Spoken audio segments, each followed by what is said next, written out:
Welcome to homemade recipes Tamil. இந்த வீடியோவை பார்த்து உங்களுக்கு பிடிச்சிருந்ததுன்னா மறக்காம லைக் பண்ணுங்க.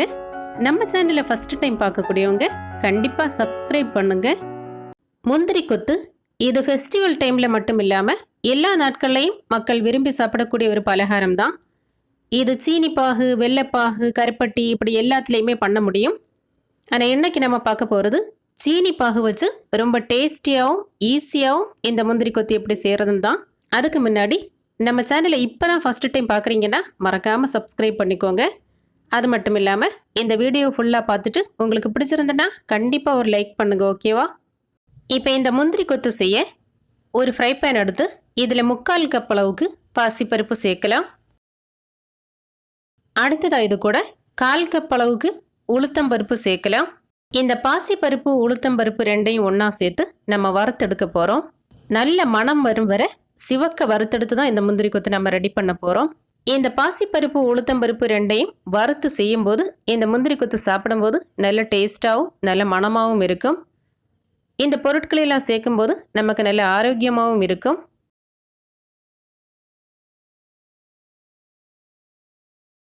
இப்போ இந்த பாசிப்பருப்பு உளுத்தம்பருப்பு ரெண்டையும் ஒன்றா சேர்த்து நல்லா சிவக்க வறுத்தெடுத்தாச்சு. இந்த டைமில் நல்ல மணம் வரும். இனி ஸ்டவ் ஆஃப் பண்ணி இதை அப்படியே ஆற விடலாம். நல்லா ஆறுனதுக்கு அப்புறமா ஒரு மிக்ஸி ஜாரில் சேர்த்து இதை குறைப்பாக நம்ம பொடிச்செடுக்க போகிறோம்.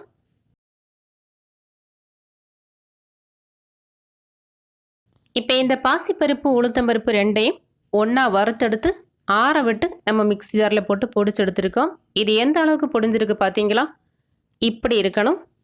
அதாவது ஒரு 3/4 பாகம் அரைஞ்சா போதும். கொஞ்சம் குறைன்னு இருக்கிறது மாதிரி நம்ம அரைச்செடுத்தா தான் சாப்பிடும்போது நல்லா இருக்கும். இனி பொடிச்செடுத்த இந்த மாவை ஒரு பவுலில் சேர்க்கலாம்.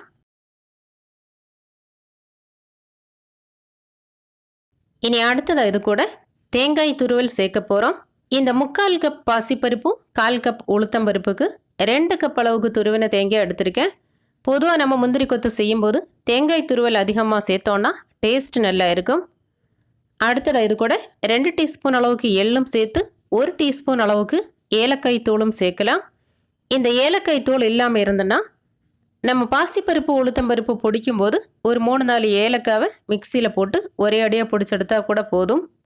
இனி இது எல்லாத்தையும் ஒரு ஸ்பூனால் நல்லா மிக்ஸ் பண்ணி வைக்கலாம். இனி இது ஒரு பக்கம் அப்படியே இருக்கட்டும். நம்ம சீனி பாகு ரெடி பண்ண போகிறோம். அடுத்ததான் இதுக்கு ஒரு ஃப்ரை பேன் எடுத்து 1 கப் அளவுக்கு சீனி சேர்க்கலாம். இப்போ 1 கப் சீனி சேர்க்க வேண்டாம்னா 3/4 கப் அளவு சேர்த்தா போதும். 3/4 கப்பிலிருந்து 1 கப் சீனி வரைக்கும் சேர்க்கலாம், ஒன்றும் பிரச்சனை இல்லை. இனி இந்த சீனி மூழ்கக்கூடிய அளவுக்கு, அதாவது 1/4 கப் அளவுக்கு தண்ணி சேர்த்துருக்கேன். இனி இந்த ஃப்ரை பேனை ஸ்டவ்வில் வச்சு நம்ம சீனி பாகு ரெடி பண்ணலாம். இந்த சீனி பாகோட பதம் எப்படி இருக்கணும்னா கையில் எடுத்து பார்க்கும்போது நல்லா ஒட்டணும். ஒட்டி ஒரு நூல் பதம் வந்ததும் நம்ம ஸ்டவ் ஆஃப் பண்ணணும்.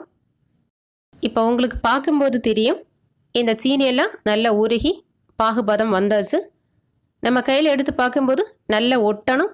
பார்க்குறதுக்கு இந்த மாதிரி ஒரு நூல் பதம் வரணும். கம்பி பதம் வரும் வரை காய்ச்சக்கூடாது.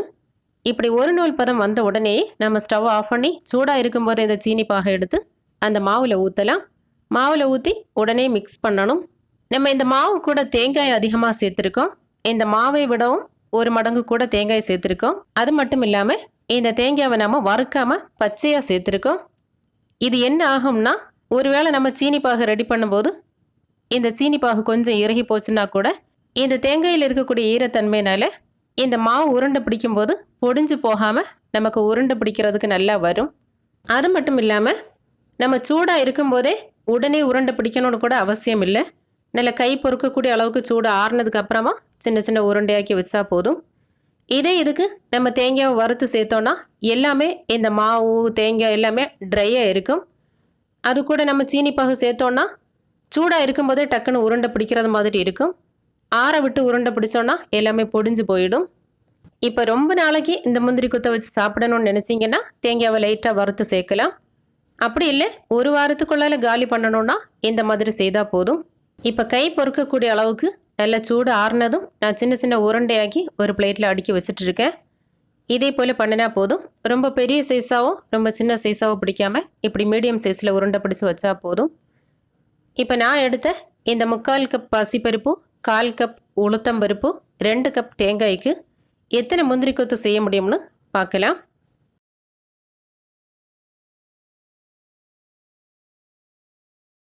இப்போ நாம் எடுத்த இந்த அளவுகளுக்கு கரெக்டாக 15 உருண்டை பிடிச்சி வச்சுருக்கேன்.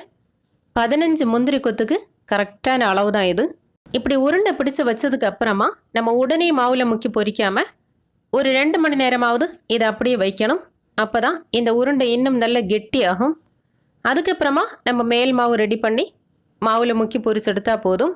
இப்போ இந்த முந்திரி கொத்துக்கு மேல் மாவு ரெடி பண்ண 1 கப் அளவுக்கு பச்சரிசி மாவு எடுத்து ஒரு பவுலில் சேர்த்தாச்சு. இது கூட 1 கப் அளவுக்கு தண்ணியும் சேர்த்து, 1/2 டீஸ்பூன் அளவுக்கு மஞ்சள் தூளும் சேர்த்து, 1/2 டீஸ்பூன் உப்பும் சேர்த்து எல்லாத்தையும் நல்லா கலக்கி விடலாம். இந்த மாவு பார்க்குறதுக்கு தோசை மாவு பதத்தில் இருக்கணும். நல்ல திக்காக தான் இருக்கணும். லூஸாக இருந்ததுன்னா இந்த மாவெல்லாம் பிரிஞ்சு எண்ணெயில் போயிடும். இந்த முந்திரி கொத்து மேலே இந்த மாவு ஒட்டி பிடிக்காது. அதனால் இந்த அளவுக்கு நல்ல கெட்டியாக நம்ம கலக்கி எடுக்கணும். இப்படி இருந்தால் போதும். இனி இது ஒரு பக்கம் இருக்கட்டும். நம்ம ஏற்கனவே ரெடி பண்ணி வச்சுருந்த இந்த உருண்டையெல்லாம் 2 மணி நேரம் கழித்து பார்க்கும்போது இன்னும் நல்ல கெட்டியாக இருக்கும். எவ்வளோ தூரம் நம்ம வைக்கிறோமோ அந்த அளவுக்கு இந்த உருண்டை நல்ல கெட்டியாயிடும். இந்த உருண்டையை ரெடி பண்ணி ஒரு நாள் ஃபுல்லாக வச்சுட்டு அடுத்த நாள் கூட நம்ம மேல் மாவு முக்கி பொரிச்செடுக்கலாம். அப்போ இன்னும் நல்ல கெட்டியாயிடும். நம்ம இப்படி பண்ணும்போது மாவில் முக்கி பொரிச்செடுக்கும்போது இந்த பருப்பு எள் எதுவுமே பிரிஞ்சு போகாமல் நல்லா இருக்கும். இப்போ மேல் மாவும் நம்ம ரெடி பண்ணியாச்சு. இனி எண்ணெயை காய வச்சு இந்த மாவில் முக்கி இந்த முந்திரி கொத்தை பொரிச்செடுக்க வேண்டியது தான். நம்ம பொரிக்கும்போது ஒவ்வொரு உருண்டையாக மாவில் முக்கி பொரிக்கிறதா இருந்தாலும் பொரிக்கலாம். அப்படி இல்லைன்னா இந்த மாதிரி 3 எடுத்து மாவில் முக்கி ஒன்றா சேர்த்து கூட பொரிக்கலாம். இப்படி கொத்து கொத்தாக பொரிக்கிறதுனால தான் இதுக்கு முந்திரி கொத்துன்னு பேர் இருக்குன்னு நான் நினைக்கிறேன். தனித்தனியாக பொரிச்செடுக்கிறதா இருந்தால் கூட பொரிச்செடுக்கலாம், ஒன்றும் பிரச்சனை இல்லை, நல்லா தான் வரும். எண்ணெய் நல்லா சூடானதும் தீயை மீடியம் ஃப்ளேமில் வச்சுட்டு இந்த முந்திரி கொத்தை நம்ம பொரிச்செடுக்கணும். வெந்தாச்சுன்னு நினச்சி நம்ம அவசரப்பட்டு திருப்பினோன்னா ஒருவேளை உடஞ்சி போயிடும். அதனால் கொஞ்சம் பொறுமையாக நிதானமாக தான் நம்ம இதை பொரிச்செடுக்கணும். ஒரு பக்கம் வெந்ததும் மெதுவாக இந்த மாதிரி திருப்பி போட்டு அடுத்த பக்கம் வேக வச்சு எடுக்க வேண்டியது தான். அவ்வளோதான். ஈஸியாக முந்திரி கொத்து நம்ம பொரிச்செடுத்தாச்சு. இதே போலவே மிச்சம் இருக்கக்கூடிய மாவையும் பொரிச்செடுக்க வேண்டியது தான். எவ்வளோ ஈஸியான ஒரு ரெசிபி பார்த்தீங்களா? எப்போவுமே ஃபஸ்ட்டு நம்ம ஒரு ரெசிபியை ட்ரை பண்ண போகிறோம்னா கொஞ்சமாக இதே போல் சின்ன சின்ன அளவுகளை எடுத்து செய்து பார்த்துட்டு நல்ல பர்ஃபெக்டாக வந்ததுக்கு அப்புறமா நிறைய செய்யணும். ஏன்னா சொல்லித்தரக்கூடியவங்க பர்ஃபெக்டாக சொல்லித்தந்தா கூட நாம் செய்யும்போது நிறைய மிஸ்டேக்ஸ் எல்லாம் வரும். அதனால் இந்த விஷயத்தை கண்டிப்பாக நோட் பண்ணணும். இன்றைக்கி நம்ம எடுத்த இந்த உளுத்தம்பருப்பு, பாசிப்பருப்பு, தேங்காய் இதோட அளவுகள் எல்லாம் கொஞ்சம் முன்ன பின்ன ஆனால் கூட ஒன்றும் பிரச்சனை கிடையாது. கொஞ்சம் கூடவோ குறையவோ செய்யலாம், ஒன்றும் பிரச்சனை இல்லை. இதில் முக்கியமாக கவனிக்க வேண்டிய ஒரே ஒரு விஷயம் என்னென்னா இந்த சீனி பாகோட பதம் மட்டும்தான். இந்த சீனி பாகோட பதம் மட்டும் கரெக்டாக இருந்ததுன்னா முந்திரி கொத்து நல்ல பர்ஃபெக்டாக உங்களால் ரெடி பண்ண முடியும். அவ்வளோதான். ரொம்ப ரொம்ப டேஸ்டியாகவும் நல்ல ஈஸியாகவும் ஒரு சூப்பரான முந்திரி கொத்து ரெசிபி இன்னைக்கு பார்த்துருக்கோம்.